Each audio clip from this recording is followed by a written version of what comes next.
Right, morning ladies and gents, welcome to Monday morning. It's the 20th of May now, and I thought we'd just have a walk through the fields and see what's been happening. I think I remember I actually showed you how much I've actually showed you anyway. So I'm just in winter, boys went to the field. This has been rolled a couple of times now to try and get it levelled out. I also chain harrowed it as well before it rained.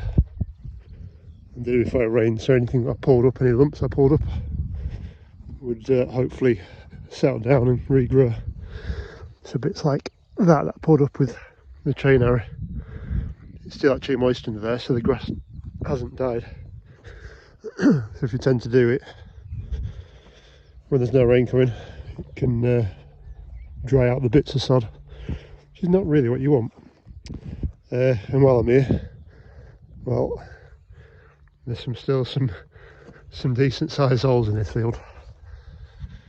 So unfortunately, when it was so wet, well, when it started drying out from the real wet, this area around here, you can probably see where tram lines are, was still damp. There's just a crust on top, so the roller went through alright, but the tractor sank. So there's like 2 inches depression there. By the time next winter's ever done with, you won't see it because the horse will have churned it again. But it's just holes, and that's 6 inches deep. Well, good 5 anyway. So yeah, I haven't muck spread this field either, because, well, even now I don't think I'd trust the muck spreader to go through that without sinking. So it's had no muck on it this year, just whatever the horses have spewed out of themselves. There won't be any fertiliser because, well, really the money ain't job. Personally, I think I'd stick a little bit on, even if it's just 40-50 kilos an acre, just to pep it up a little bit, because we generally end up for it being on a late cut of hay, because we haven't really grown for most of the summer. Weed wise, as usual, there are some buttercups across. So I'll have a word with Bossman and see if he wants to spray them off, or at least just do like the end of field. There are some thistles coming through further up, but generally it's not looking too bad. Yeah, I came down here with a quad bike and just did a flyby. Just had Lance out the end and just drove past. So they're all dying off quite nicely. And so I did that most of the way around the field. I suppose I should say as well, why we're not muck spreading. The muck we have from winter pretty much gets added to until they do turn out, which was 2 or 3 weeks ago. So it hasn't had very long to break down. Some of it's had 6 months, some of it's had 6 days. What I was finding was I'd throw it out, and if it hadn't rotted, it'd actually be sat in the bottom of the hayfield when we came to mow. Which I don't mind too much, because I generally can leave 2 inches of a grass stubble on it, so it regenerates a bit quicker for winter grazing. But it kept getting tighter and tighter between it rotting, the muck rotting down, and us harvesting. So this is the first year we've actually used mainly straw under the horses. For our setup, what we had an old International 2-wheel drive, which was useless. Especially on a big muck heap to push. Until we bought the 698, and then I ended up buying the muck grab for it, which has made life easier moving muck around. So this is the first year I've actually had straw, and I don't know what it'd be like in the muck heap. So just to save that, I've not thrown any muck out, which means there's going to be a fair bit to throw out in winter time. The other idea I had as well was, because of this problem I got with the winter muck and box muck in the muck heap, is I was going to spread the muck piles that they have in the fields. So when the girls go out into the summer paddocks, they end up collecting the muck that the horses produce and piling it in the corner of the field. Reason being that the horse muck just sits in a big pile and pretty much kills the grass and makes weeds. Also reduces the amount of, oh, let me get over this. Also reduces the amount of grazing, because obviously they don't want to graze around what they've had a dump on. So, why did I do this right now? See where I dropped my phone. Hang on. Whoa! Right, we're there. So yeah, obviously a big muck pile there. The horses don't want to eat around it, which is fair enough. So pulling it out of the way and putting it in a pile means that the horses got more to graze. So there's probably about 40-50 tonnes out in the field to get rid of. There's probably 100 tonnes in the muck heap to get rid of. So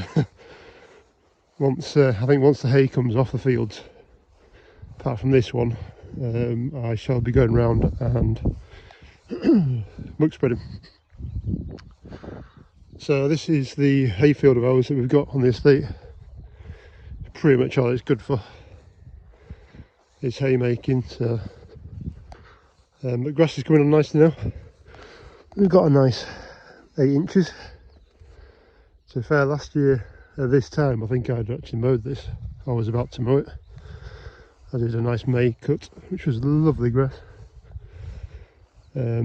Looks fairly clean, but there is quite a lot of docks down this end. Don't really know why, but yeah, there's quite a few down here, which could do with being knocked out and fairly soon. So they're just about to start flowering. There's a good patch of them down here, so we'll have a look at knocking them out. And say pretty much patch over there and it spreads through. It's a bit of a pity because this is the nicest field we've got. So yeah, the hayfield looking really good. The only bit I do need to try and sort out is this, and a bit of a strip around here as well. It's all this cow parsley that we've got, and as much as it's nice to have some of it in, having it thick like that is not very good. So what I could do with is something to knock it out. So if anybody's got any suggestions,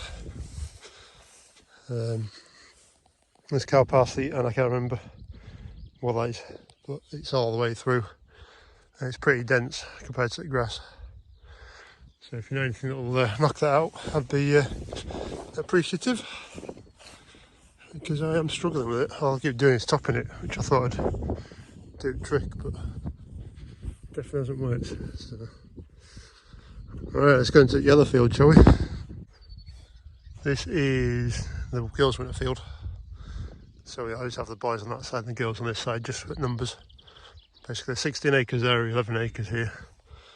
I've always seemed to have more boys than girls. But yeah, so again, went down the hedge line. I think you can tell I've knocked most of that Himalayan balsam and the nettles back. Also lets the hedge come through, which is still down there, surprisingly. Because, well, there's one. And I can't see my phone now.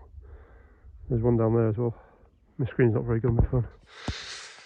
So yeah, that's coming through. So knocked all that back the other day, which is good. Same with this field, it's been rolled and chain harrowed, rolled a couple of times.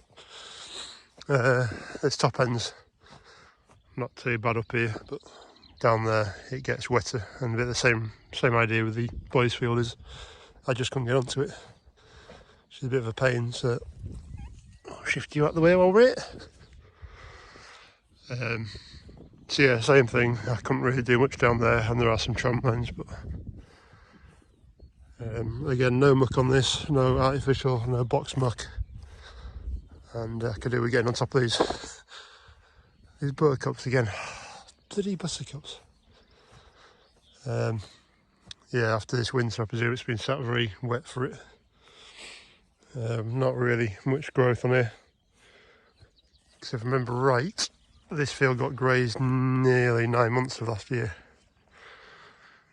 So yeah, but yeah, I want to try and get the buttercups knocked off, and I've still got a yarrow problem as well. It's not too bad down this end, but we go at the top end, it gets even worse. Basically, yarrow's in the bottom and it is pretty much strangling up grass out, which isn't great. And it did spread from just a tiny little patch that we had. And to be fair, we got mare's tail coming down here as well, but so yeah, there's bits of yarrow coming through already, and it is fairly dense in the bottom of here. It's actually good for the horses, but I also need some grass, and the yarrow seems to just suck everything out of the ground. So yeah, these buttercups are just opened up, which will be a good time to get them knocked off. Good morning, ladies and gents, welcome to Tuesday morning. And it's bloody freezing. It must have dropped like 5 or 6 degrees. So I'm back in my hoodie with my hood up. Go put my woolly hat on because my lugs are a bit cold. I had a bit of a shave off of my hair the other day. A bit like a sheep where it grows long, it gets a certain time of year, and then you take it all off. So yeah, we got spraying yesterday, so I'm just going to wander down there. So yeah, we had a slight problem with this old girl. She, her exhaust pipe vacated the area, so we're going to try and fix that. I'll show you that in a bit, but I'm going to go have a quick walk because I've done these paddocks just here, and the girls went afield with spraying yesterday, so we'll go have a quick look at that. So yeah, I did this little paddock around there, and you can see that the buttercups have definitely started going over, which is good. And looks like the ducks have been knocked as well, but I don't think it'll kill the ducks, not unless the little baby ones like down here, the big ones will survive. It's just what I had left over from doing the Ings field. There was only 100 litres left, so it's half acre. So right, we'll go have a look through here. So yeah, it's definitely caught these buttercups already. They're all starting to look a bit sad. You can just see all the flowers have bent over a little bit, which is a good sign that it's caught it. Now, when I did this field, I used the on-track guidance system on it, which is a little box on the front of the bonnet with a light bar on it. Shows you left and right, and I just can't seem to get on with that light bar, to be honest. So first couple of breaths I tried doing a curved A-B line because this field isn't square, and tried following it the second time, and I couldn't get anywhere near it. I was all over the place. So by the time I'd done I think my third breath, I was actually doing painting on the phone. I use my mobile phone for the imagery, so I was pretty much just painting on my phone. So when you get the little icon of a tractor with an implement behind it, you set your width and it kind of marks where you are in the field.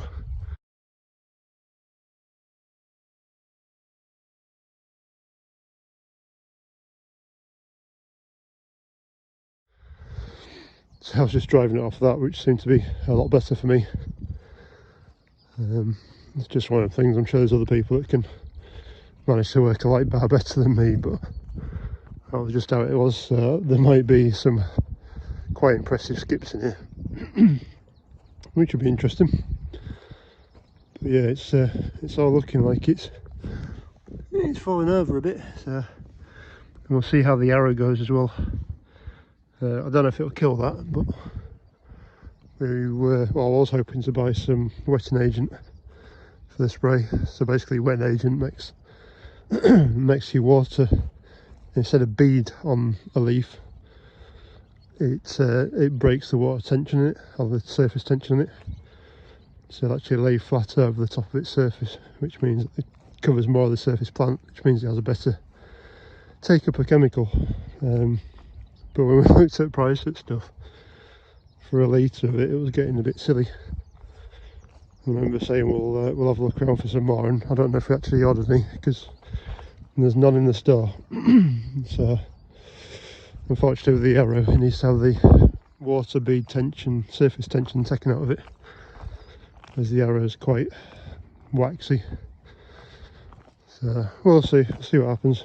It did knock some of it out last year, but especially if I've double sprayed it down here, it'll hopefully knock it anyway. Meant to say as well, I think this is Pasture Master on this, which is basically the same as the headland polo that we use.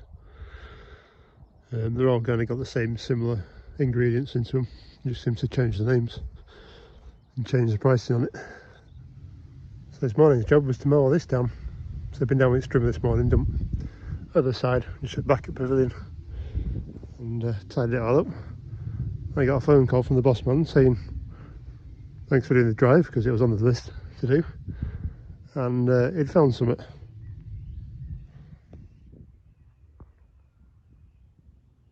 He was sat on the road. I've just come down, they said they'd put it onto that stump there, so this is moved. But apparently his mum's around somewhere. He seems very happy there. Literally just walking by, turned around and went, oh, he's there.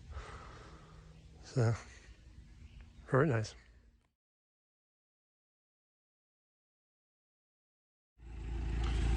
Right, so after the bit of spraying yesterday, I'm just filling the tank back up, so I want to get this lot done.